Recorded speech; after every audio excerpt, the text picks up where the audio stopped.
it's Grace Duckworth with another yoga and wellness tip every day of December.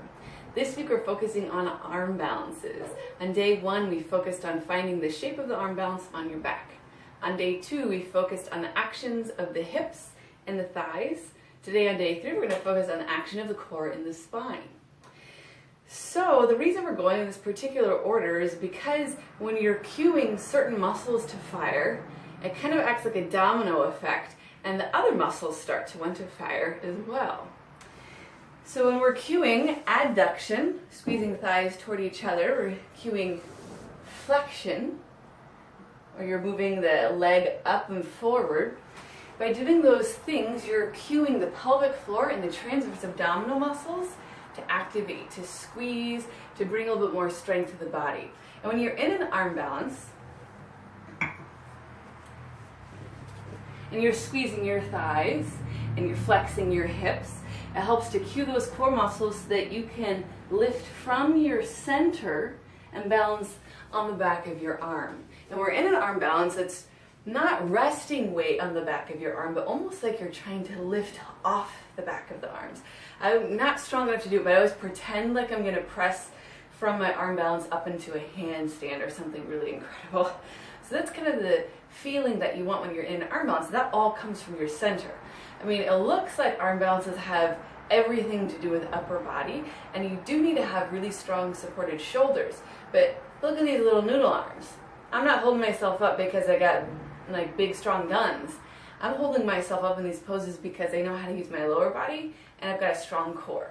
So today we're going to focus on how to build a little bit more strength in your center and how to prepare the spine for the most functional shape in an arm balance.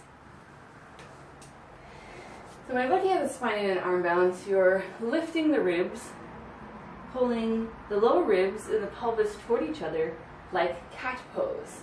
So you might practice a few cat poses. Get familiar with that shape of the spine. And when you do that, you can feel the lift from your center that I was talking about a moment ago. So instead of going cow, then cat, just find neutral on your inhale, then exhale to cat. And squeeze ribs and pelvis toward each other so that those muscles really lift up. Then we're going to move into some more challenging core work. If you have blocks, great. If you don't have blocks, that's totally fine too. Instead of holding blocks between your feet and thighs, you could just squeeze your legs together, kind of like a fin, like a mermaid fin or a merman fin.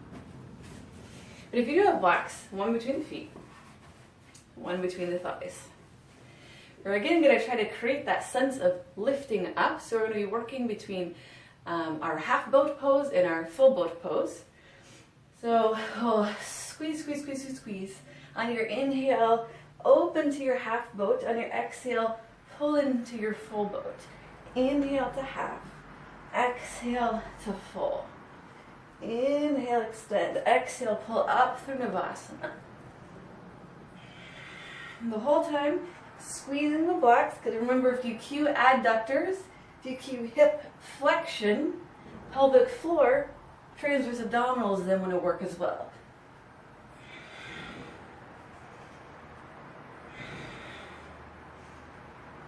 And after about 10 or so, you're going to move on. And actually, while I'm thinking about it, there is something that you should know. Not everyone is comfortable from a skeletal perspective shifting in and out of those poses. If you feel a lot of strain in your tailbone, if you feel a lot of pressure there, if you may be bruised easily when doing sit-ups, what you're going to do instead is come down to your forearms. You're going to move here and then squeeze in. Inhale out and then squeeze in. And that's going to take some of the pressure out of the tailbone. So moving on, we're going to kind of flash back to day 1. Remember we were doing our arm balances from our backs? Like this?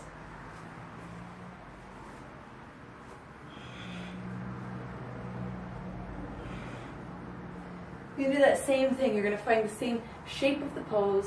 You're going to work with it a little bit differently. So let's say I'm working with Bakasana or crow. This is going to be my inhale. I'm going to exhale, squeeze into the pose. And you can do whatever you want with your arms. You can move them out to the side. You can keep them right here. In fact, this might be a little bit more beneficial so you can get used to reaching forward. What we're really focusing on is squeezing the core, getting that inward center lift. And then maybe try holding. And remember when you're on your back, you try to push the arms and legs together just like you would if you were in the arm balance. You're going to squeeze the feet toward the glutes. Push the hands forward. And now I'm really focusing on that cat back through my spine. You could do the same sort of work with Ekapada for instance.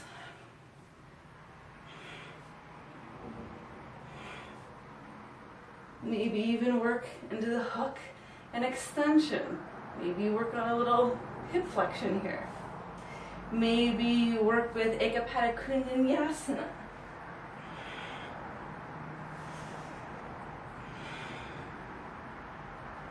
Whatever the pose is, just do your best to replicate it from a different perspective after doing the cat back and those half to full boat contractions to really find your center.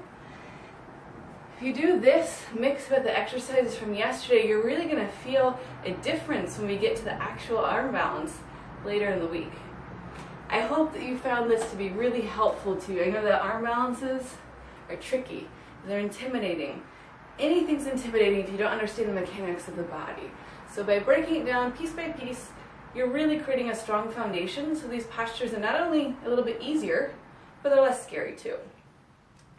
Please let me know how it went with your own practice. Subscribe to my YouTube channel and check out graceduckworth.com, which is going to be in the description box below. Thanks again very, very much. Have a wonderful evening. Cheers.